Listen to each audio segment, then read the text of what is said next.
วัสดีจ้าสบายดีพี่ดอกสบายดีสุขุสุขคนกันสวัสดีตอนบ่าย3สะออนน้ำมันคือมีตลอดแต่พอน้ำมันคือบ่แห้ง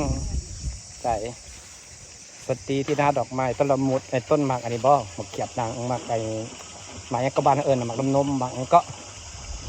หมกเขียบฝรั่งหมกเขียบฝรั่งใบขึ้นนะแม่นบองล่ะแรกใบมันจะกระยาวเลยสะออนน้ำเพิ่นมันมีตลอดแห้งเต็มท่อจุกโจกบนน้ำเท่านั้นมาเป็นบาทพวกอะไรมันเหลิกเนาะรุ่นไพซีทายถือจะจักสอบถ่ายเลยนะเฮ้ยมันได้ฮอดที่ท่านใดไข่แล้วมาเนี่ยพอได้ผักทุกวินาทีย่อมมีคุณค่าสำหรับนางนี่คือบ่มีการเอาผักเมื่อยผักก็ยังเลยแค่ผักเอาแรกแล้วก็ไปต่อเฮ็ดต่อจ้าบ่ได้ยากบ่ได้สอเฮ็ดตลอดปีตลอดฟ้าหมูสมบูรณ์ทุกสิ่งทุกอย่าง ความดุทั้งผัวทั้งเมียทั้งลูกบ่ดุจริงก็เฮ็ดบ่ได้เด้อพี่น้องอันนี้นะในเขาดุบนครอบครัวหรือลูกก็เฮ็ดเวียกบ่เป็นบ่ได้พักบ่ได้เศร้า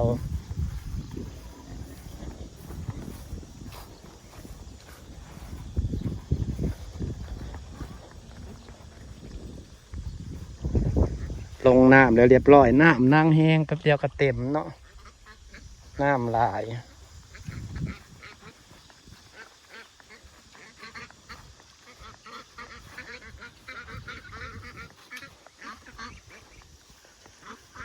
อุดมสมบูรณ์เป็ดกับซาอยู่กินยังหลายคือเก่าอยู่เพื่อนนี่พอกินซ้ำกินดูเมื่อกลมอยู่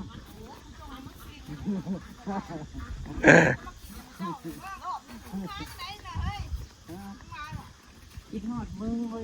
ยมันสิมาเพื่องไปไว้กินมันมากินเพื่องกินหยาขึ้นมามากินเพื่องกินหยาลงกินลงปกตินะทำอีกหนึ่งเลยมาจากยี่หนึ่งมาเนี่ยมาก่อนปู่บ่ได้มาเมื่อนั้นมีก้ามมาคนละคนปู่เห็นมันวัดดีนะมึงเห็นมันอยู่ป่าซ่าเนาะ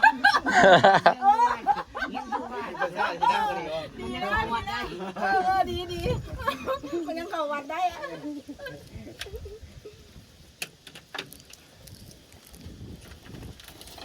แปะกินเลยมันโอ้ย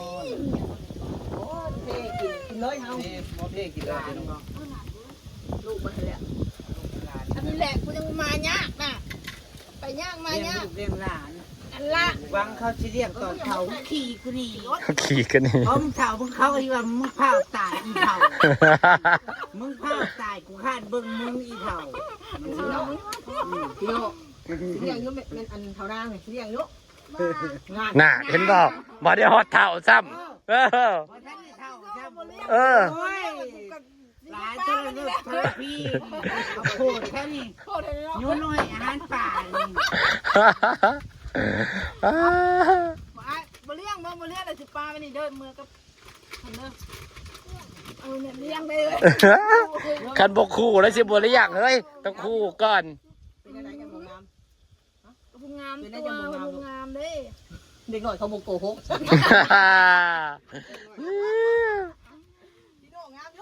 เด็กน้อยเนี่ยเป็นความงามของนางงามทุกงามบ่งามจะได้ก็ยืนยันนอนหยัดว่าบ่งามงามเรามีเงินได้ไปอยู่น้ำลาได้สับสิกินได้นั่งกินนอนกินได้นี่แม่จะตีป้านะไอ้แหละมึงสิบัวงอกสั่นงอกสั่นเลยยังเผาบ่แห้งเลยก็เพื่อมันเป็นนุ่มมันยังบ่เผามันยังผู้สาวเฮ้ยคิดน้ำตาจนลงก็ว่าในตัวน้อยก็ว่ามันแตกมันบอกว่ากูอยากป่าเนี่ยกูอยากยังคือป่าแล้วแมนยุมึงตักอะไรอ่างแมนยุเฮ้ยเลือกเอาแต่ตัวใหญ่พ่อเลือกเอาแต่ตัวใหญ่พ่อ ได้เบิ่งไอ้ดาวว่ามันสิเอานี่ใส่อีบอน นั่นเพื่อของเบิดได้ เห็นหมูป่าย่างไปให้มันได้ช่อง3ตัว นะบุ้งดูด มันรถเสื่องมันยันกูเห็นซะเลยมันเห็นมันเอาที่มันเห็นนั่นแหละวันนี้มึงก็มาเก่ เมื่ ง อ ใจ จะกลัวสิเห็นจานกิน แล้ว เมื่อเลยพักกินไปเลย มันในเนาะปลามันใส่พอดีปีกมันพอดีปีกแซ่บใส่ พี่จะไปได้ ยังอยู่อ่างเลย อุ้ยก็ย่างเลย โอ้ยนานกินทีกันแซ่บก็สิกินดูมันก็กินบ่ได้ดอกปลา ข้าวบ่อยากนะหมูว่าปิ้งปลานี่ใครกินแล้วมีแต่บางแง่มกิน แม่ติ๊กป่า กินตำหุ่ง คุณสิแม่แนมปานน้ำเพิ่มแล้วน้ำแห้งว่ะ น้ำเขาปิ้งน้ำจะตัวนี้แล้วมันซึมไป เออ น้ำมันนั่นดู น้ำโซลาเซลล์แห้งแล้วเต็มให้เต็มคัน ม่วง เล ต้ ย นนะลูกนี่โคตรเนี่ย มันสุกอะไร จะล้น ห่วงดกกะลี กระซ้อ ปลามันสุกแน่ โอ้เพิ่นนี่คันล้มมาเลยบ่ได้ย่างเด้อมองก็ซ้อก็มองก็นั่นบ่แม่นตีงอกล้องกับงอกแม่นตี มันก็ซ้อน ก็บุ้งก็กล่องแม่ ไม่ กล้องมันตี แค่หายจัง เพิ่นพวกกล้องน่ะคันล้มมาน้อยเดียวก็ล้นง่ายได้เพิ่นนั่นน่ะ นี่เขามากินมะพร้าว อืม มันกระซ้อนะปกเป้ อ้วนเขาเดี๋ยวนี้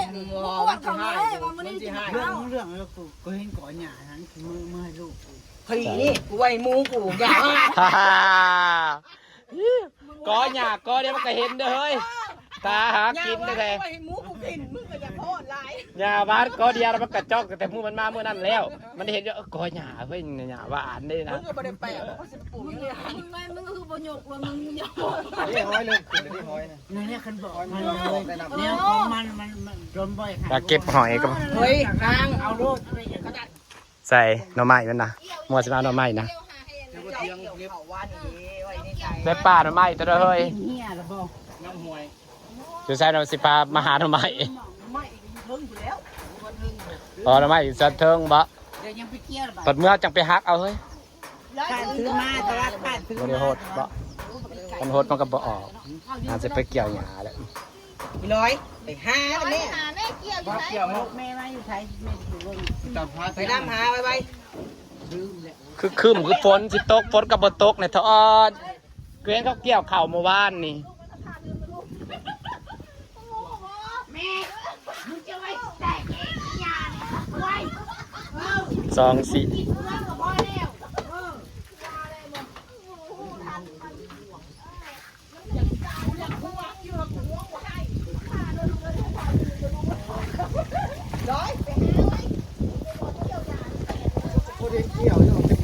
ไถนาเลย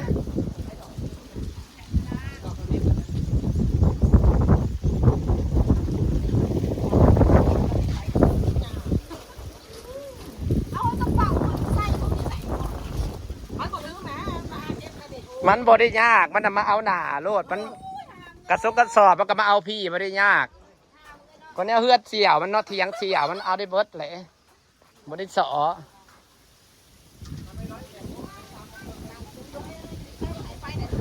ต้นพร้าวถึงขนาดสิเป็นต้นสูงใหญ่ ก็ยังเป็นเพี้ยอยู่ดีเนาะเออ มันอ่อนนะให้ตัวเราเกี่ยวเนี่ยมันไม่ค่อยตัวเกี่ยวนะ เพี้ย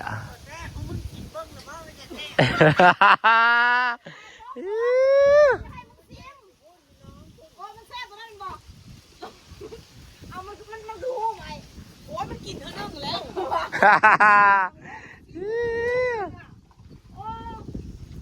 น้องจะสิฝากบรรยากาศไว้สักนี้นะจ๊ะให้น้องจะขอบคุณทุกคนนะคะวันนี้พานางอำมาลามาเกี่ยวอย่างเงี้ยเทวันชิมาเอาหน่อไม้ใส่หน่อไม้เป็นอยู่ใส่เด้เกี่ยวอย่างเงี้ย